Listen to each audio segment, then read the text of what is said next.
Hey guys, had to go get it fixed today. All you guys have posted these ammo scores, and man, it's dry as a bone around here.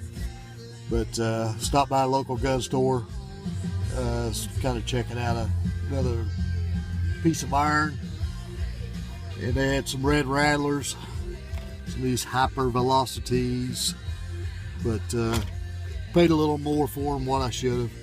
About 11 cents a round in these, but that's okay. Hell, local guys, got to keep them going every now and then, but that's the only thing in town.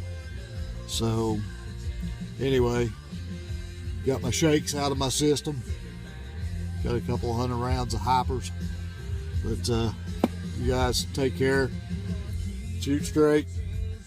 Hope you're finding what you need, because I don't know what it's like in your guys' area, but it is absolutely dry around here. So take care. Later.